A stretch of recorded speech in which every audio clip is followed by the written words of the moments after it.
हम सब लोगों के बीच उपस्थित doctor Anand Chaturvedi ji, doctor Subhash Singh ji, doctor Ramji Singh ji, doctor Dhananjay Sharma ji, doctor M.K. Sahni ji, doctor S. Chandra जी, डॉक्टर प्रदीप रॉय जी, doctor Bharat Singh ji, doctor Ravindra Kumar ji, doctor Jitendra Kumar Singh ji, doctor Gulab Chand Mehta जी, डॉक्टर देव नीलांचल जी, डॉक्टर हयातुल्ला खां जी, डॉक्टर राकेश सिंह जी, डॉक्टर विश्वमित्रा ओझा जी, इसके अतिरिक्त GD memorial homeopathic medical college and hospital के अन्य सभी चिकित्सकगण, चिकित्साकर्मी आज इस सभागार में उपस्थित उस मेडिकल कॉलेज हॉस्पिटल के हमारे सभी छात्र छात्राएं, अन्य होम्योपैथी के भी सभी छात्र छात्राएं, मीडिया के हमारे भाइयों बहनों, सबसे पहले मैं GD memorial homeopathic college hospital के 23वें स्थापना दिवस पे डॉक्टर रामजी सिंह जी को, उनकी पूरी टीम को, कॉलेज के प्रिंसिपल साहब को, उस हॉस्पिटल के सुपरिटेंडेंट साहब को, वहां के सारे फैकल्टीज को, सारा पैरामेडिक्स स्टाफ को, सबको अपनी ओर से 23 साल पूरे होने पे अपनी शुभकामनाएं देता हूं। किसी भी संस्थान के लिए 23 वर्ष की यात्रा कम नहीं होती। 2001 में इस कॉलेज का स्थापना हुआ, आज 2024 आ गया और 23 वर्ष का कोई भी होता है तो वो युवा होता है। तो ये संगठन और ये संस्थान जहां आप सब लोग पढ़ रहे हैं और जिस संस्थान को आज सब लोग संचालित कर रहे हैं डॉक्टर रामजी सिंह जी के नेतृत्व में, ये संस्थान भी युवा है और जो युवा होता है वो हमेशा अपना बेहतर परफॉर्मेंस देता है। तो मैं समझता हूं कि ये कॉलेज हॉस्पिटल भी अपना बेहतर परफॉर्मेंस दे रहा होगा, मतलब बहुत अच्छे तरीके से पढ़ाई हो रही होगी, बहुत अच्छे तरीके से चिकित्सकीय कार्य हो रहा होगा और हैनीमैन साहब के जो सपने होंगे उन सपनों को भी साकार कर रहा होगा। और जिन माता जी के याद में रामजी सिंह जी ने इस कॉलेज की स्थापना की है, माता जी की आत्मा भी स्वर्ग में बहुत तृप्त हो रही होगी। उनको अच्छा लग रहा होगा कि मेरे बेटे ने मेरे नाम से कुछ किया तो वो आज आगे बढ़ा और आज वो संस्थान अपनी युवावस्था को प्राप्त करके न केवल राज्य में बल्कि देश में कई होम्योपैथी के चिकित्सकों को देने का काम किया है। और आज इस कॉलेज के पढ़े हुए छात्र छात्राएं बिहार सहित देश के दूसरे राज्यों में भी जाके लोगों को स्वास्थ्य सेवाएं देने का काम कर रहे हैं। यह निश्चित रूप से किसी भी संस्थान के लिए बहुत गर्व का विषय होता है। और इस संस्थान के जो आज प्रिंसिपल हैं, पास्ट प्रिंसिपल्स रहे होंगे, जो पूरे मैनेजमेंट में लोग रहे होंगे, आज जब अपने बच्चों को देखते होंगे, बच्चे तो बड़े हो गए होंगे जो आज से 15 साल 17 साल पहले पढ़ के निकले होंगे, लेकिन आज जब डॉक्टर के रूप में उनको काम करते हुए देखते होंगे और वो बढ़िया परफॉर्म करते होंगे तो निश्चित रूप से बहुत खुशी होती होगी। इसलिए मैं पूरे कॉलेज प्रबंधन को अपनी ओर से धन्यवाद और बधाई देता हूँ। ये एकमात्र होम्योपैथी मेडिकल कॉलेज है जहाँ 7 विषयों में PG की पढ़ाई आपके यहाँ होती है। तो ये कॉलेज बहुत अच्छे तरीके से काम कर रहा है, इसका हॉस्पिटल भी बहुत अच्छे तरीके से काम कर रहा है, सेवा दे रहा है। और आज सुबह से साइंटिफिक सेशन भी यहाँ चल रहा है, सुबह 9 बजे ही शुरू हो गया था और मुझे बताया गया कि doctor Anand Chaturvedi, doctor Nishant Srivastava, doctor Subhash Singh, ये सभी डॉक्टर्स का यहाँ पे साइंटिफिक सेशन में संबोधन हुआ है। तो ऐसे चिकित्सक जब बाहर से आते हैं तो ज्ञान भी बढ़ता है, जानकारियां भी मिलती हैं और कुछ नए खोज हुए रहते हैं, कुछ नई जानकारियां रहती हैं, तो वो नई जानकारियां भी हम सब लोगों को प्राप्त होती हैं। और मैंने बताया डॉक्टर सुभाष सिंह जी को कि मैं जब national institute of homeopathy college के सामने से गुजरता हूँ तो मन में इच्छा होती है, और जब वहां से गुजरता हूं तो रामजी सिंह जी का चेहरा मेरे सामने ध्यान में आता है, क्योंकि कई बार उस कॉलेज के बारे में रामजी बाबू से ही बात होती है। तो जैसे ही उस कॉलेज के सामने से गुजरता हूं तो रामजी बाबू याद आने लगते हैं। मन में इच्छा भी रहती है कि कभी उसको विजिट करूं। आपने आज आमंत्रण दिया है, मैं निश्चित रूप से आगे जब कलकत्ता आऊंगा तो संस्थान को देखूंगा। संस्थानों को देखने से अपना भी ज्ञान बढ़ता है, अपनी भी जानकारी समझदारी बढ़ती है कि कैसे हम बेहतर संस्थानों का निर्माण अपने राज्य के अंदर कर सकते हैं। लेकिन मैं इतना जरूर कहूंगा कि विगत वर्षों में जब से इस देश का नेतृत्व श्री नरेंद्र मोदी जी ने प्रधानमंत्री के रूप में संभाला, देश में जो आयुष चिकित्सा पद्धति, उस आयुष चिकित्सा पद्धति को एक नया राह मिला है, एक नया पथ मिला है, और एक नई दिशा में संपूर्ण आयुष चिकित्सा पद्धति, शिक्षा भी और सेवा दोनों नए रास्ते पे चल पड़ा है। पहली बार आदरणीय प्रधानमंत्री जी ने आयुष मंत्रालय का गठन किया 2014 में। प्रधानमंत्री बनने के बाद उन्होंने महसूस किया कि इस देश के अंदर आयुर्वेद की पढ़ाई, आयुर्वेद की चिकित्सा होनी चाहिए। उन्होंने महसूस किया कि होम्योपैथी की पढ़ाई और होम्योपैथी की चिकित्सा व्यवस्था और बढ़िया होना चाहिए, यूनानी का और बढ़िया होना चाहिए, सिद्धा का होना चाहिए, योगा होना चाहिए। इन सारे चीजों को, जो भारत की परंपराओं व्यवस्थाओं से कई सदियों से जुड़ा हुआ चिकित्सा व्यवस्था था, उन व्यवस्थाओं को मजबूत किया, करने का काम किया, और उसके लिए नया मंत्रालय जोड़ा। और आज उस आयुष मंत्रालय के कारण देश के संपूर्ण आयुष क्षेत्र में एक नया परिवर्तन आया है। बिहार में भी उस परिवर्तन को देखे हम सब देख सकते हैं। और मैं अभी डॉक्टर आनंद से बात कर रहा था, तो आनंद चतुर्वेदी जी को मैंने पूछा कि कोई ऐसा राज्य है क्या देश में जहां एक साथ आयुष के सेक्टर में 2901 डॉक्टर की बहाली हुई हो? डॉक्टर साहब ने बोला नहीं। तो ये बदला हुआ बिहार है जहां एक साथ इतना बड़ा काम है।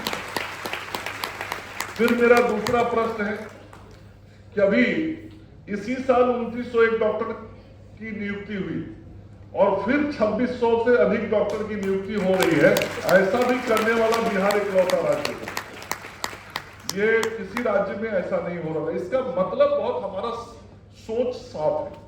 हमारे मुख्यमंत्री जी भी वैद्य के पुत्र हैं और नीतीश जी के पिताजी वैद्य थे, तो वो भी आयुष व्यवस्था से जुड़े रहते हैं। और आयुष मतलब not only Ayurvedic, homeopathy also,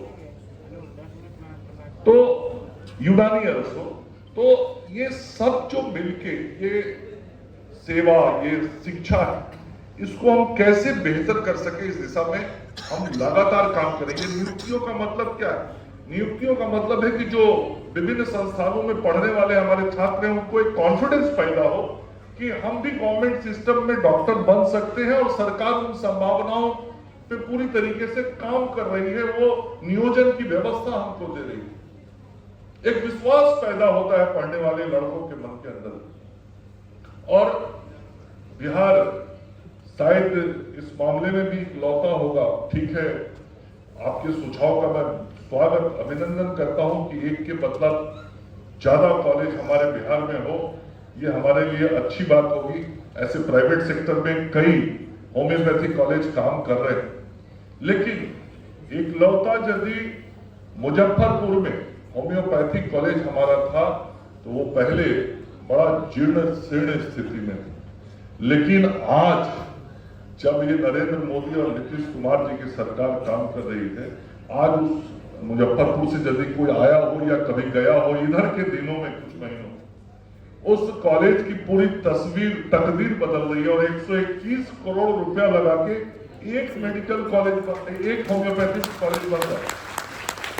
और बिहार इकलौता ऐसा होगा। और मुझे सौभाग्य है कि मैं इस राज्य का स्वास्थ्य मंत्री सबसे लंबे समय का हूँ। 6 साल कोई स्वास्थ्य मंत्री बिहार में नहीं रहा, मतलब 3 बार भी मंत्री बन गया हो, लेकिन उसका पूरा टेन्योर 6 साल नहीं हुआ। आजादी के बाद से आज तक सर्वाधिक समय का स्वास्थ्य मंत्री। तो स्वास्थ्य मंत्री के रूप में काम करते हुए मुझे इस बात की भी खुशी है और ये सौभाग्य मुझे प्राप्त है एक कैबिनेट में एक साथ आयुष के लिए 850 करोड़ रुपया नीतीश जी के नेतृत्व में सरकार स्वीकृति और मंजूरी देती है आयुष चिकित्सा सेवा व्यवस्था को मजबूत करने। ये इतना बड़ा निर्णय, इतनी बड़ी हौसला ताकत शायद अन्य जगह और आए तो अच्छा हो। और अभी रामजी बाबू कह रहे थे बिहार ये है, बिहार ये है, तो मैं जरूर कहना चाहूंगा, आप इसमें से कई लोग बिहार से बाहर से भी आए हुए, जो कुछ बिहार से बाहर अच्छा हो रहा है उसको हम ग्रहण कर रहे हैं और उसको हम स्वीकार करके बेहतर करने की कोशिश कर रहे हैं। लेकिन बिहार भी जो बेहतर कर रहा है उसके लिए भी बाहर थोड़ी चर्चा और मांग होनी चाहिए। जो रामजी बाबू कर, तब तो पता लगेगा कि बिहार कैसे आज बदल रहा है। और बिहार बदल रहा है, बिहार बहुत बदल गया है और हम सब लोग लगातार बेहतर करने का प्रयास काम कर रहे हैं। और स्वास्थ्य सेवा के क्षेत्र में not only allopathic, also Ayush, homeopathic, हम सब जगह बेहतर से बेहतर करने का काम कर रहे हैं। शिक्षा भी बढ़िया से हो, पठन पाठन ठीक से हो, छात्र छात्राओं को बेहतर सुविधा मिले। उसके अतिरिक्त जब वो पढ़ लिख जाए तो उनको नौकरी मिले, जब नौकरी मिल जाए तो राशि भी ठीक मिले, राशि कम मिले तो उसको बढ़ाने के लिए मंगल पांडे है, वो काम करता है। अपने मुख्यमंत्री नीतीश कुमार जी के सहयोग से वो भी करते रहेंगे। और अभी कुछ मेरे सामने 5 सूत्री मांगे रखा गया है, तो मैं अपने बारे में इतना ही कह सकता हूं, मैं निगेटिव आदमी नहीं, मैं पॉजिटिव आदमी हूं।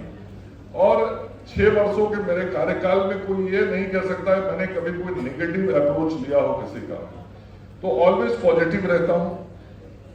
मंत्री हूं इसलिए शारीरिक रूप से मंच पर बोलने की एक सीमाएं होती है। तो मैं इतना जरूर कहूंगा आज आप सब लोगों के सामने कि जो मांगे मेरे सामने रखी गई हैं, मैं 100% पॉजिटिव हूं उन मांगों के प्रति। और समय के साथ निर्णय होगा। तो आप सब लोग अपने जिस काम में लगे हैं उस काम में लगे रहिए। आप पढ़ाई बढ़िया से करिए, आप यदि चिकित्सक बन गए हैं तो चिकित्सा सेवा बढ़िया से करिए। और सबसे बड़ा जो गुण है ना होम्योपैथी में, जिसके कारण मैं बचपन से आकर्षित रहता हूं इस चिकित्सा पद्धति के प्रति, वो है गरीब का इलाज होता है। यहाँ पे सामान्य आदमी का इलाज होता है। मतलब आज भी 50-100 रुपए में इलाज होता है। एलोपैथी में जाएंगे तो डॉक्टर साहब को पहले कंसल्टेंसी फीस ही उससे ज्यादा देनी पड़ती है, लेकिन यहाँ पे कंसल्टेंसी फी के साथ दवा भी 100 रुपया में लेके मरीज घर चला आता है। तो ये चीज मुझे बचपन से बहुत आकर्षित करता है। मैं भी कभी यदा कदा जब जरूरत पड़ती है तो मैं भी होम्योपैथी का दवा खाता हूँ। और डॉक्टर रामजी सिंह जी जानते हैं, मेरी पत्नी तो हमेशा होम्योपैथी की दवा पे ही चलती। तो मेरे परिवार में भी मैं भी व्यक्तिगत रूप से इस पद्धति पर न केवल विश्वास रखता हूं बल्कि इस पद्धति का सेवन करता हूं, इसको अपने जीवन में जोड़ के चलता हूं। तो ये पूरी व्यवस्था जो है हमारे राज्य के लिए और हमारे देश के लिए भी बहुत जरूरी है, क्योंकि हमारे देश और राज्य में जो पूरा संपूर्ण समाज है वो कई प्रकार के आय वाले समूहों में बटा हुआ है। यहाँ बहुत पैसे वाले यदि लोग हैं तो बहुत गरीब लोग भी हैं, सामान्य लोग भी हैं, लोअर मिडिल क्लास भी है। तो अलग अलग जो आय वर्ग के लोग, उन लोगों को भी इस व्यवस्था में जो इलाज मिलता है उनको आर्थिक रूप से भी सुकून देता है और उनके स्वास्थ्य को भी सुकून देता है, वो स्वस्थ होते हैं। इसलिए इस व्यवस्था के प्रति मेरा बहुत ध्यान रहता है। इसके साथ ही इन प्रबंधनों को, इन व्यवस्थाओं को लगातार हम बेहतर कर रहे हैं। जैसा मैंने कहा मुजफ्फरपुर में, वैसे ही अभी पटना सिटी में भी भारत की सरकार के सहयोग से बिहार की सरकार ने 50 बेड का आयुष हॉस्पिटल बनाया है और नवाब मंजिल है पटना सिटी में, वहीं पे वो 50 बेड का आयुष हॉस्पिटल बनाया है। उसका भी बहुत शीघ्र मैं उद्घाटन करने वाला हूँ। मुझे ही थोड़ा समय का इधर कमी हो गया, कई कार्यक्रमों में बाहर जाना पड़ा, तो मैं इधर पटना में था नहीं, इसलिए आज रामजी बाबू के कारण ही मैं पटना आया। मैं कल रात को बेंगलोर से 11 बजे चल के आया हूँ। मैं कई दिनों से लगातार दौरे पे, तो वो नवा मंजिल के अस्पताल का भी उद्घाटन बहुत शीघ्र मैं करूंगा। तो कुल मिला के मतलब इस प्रकार की व्यवस्थाएं आज हम लगातार कर रहे हैं। दवाइयों की आपूर्ति, होम्योपैथी दवाइयां भी राज्य की सरकार ने, भारत सरकार के पैसे से भी, आयुष मंत्रालय के और अपने पैसे से होम्योपैथी की भी दवाइयां हम लोगों ने खरीदनी शुरू कर दी है। तो हम सभी सुविधा व्यवस्था दे रहे हैं। और आज इस GD memorial homeopathic medical college के 23वें स्थापना दिवस के समारोह पे आप सब लोग को अपनी ओर से शुभकामनाएं देता हूं, बधाई देता हूं और आपके सुखद जीवन की कामना करता हूं। आप सब लोगों का बहुत बहुत आभार। जय हिंद, जय भारत, नमस्कार। Thank you very much sir. मुझे आशा है कि आपके कार्यकाल में हम सभी फ्रेटर्निटी न केवल एमबीबीएस एलोपैथ बल्कि होम्योपैथ भी बहुत आगे प्रोग्रेस करेंगे। आपका आशीर्वाद हम लोगों पे बना रहना चाहिए और आपका विजन बिल्कुल क्लियर है और आपने बताया कि आप पॉजिटिव हैं, तो हम लोगों के लिए बहुत खुशी है। एक बार जोरदार तालियां। अभी मैं चाहूंगा हमारे चेयरमैन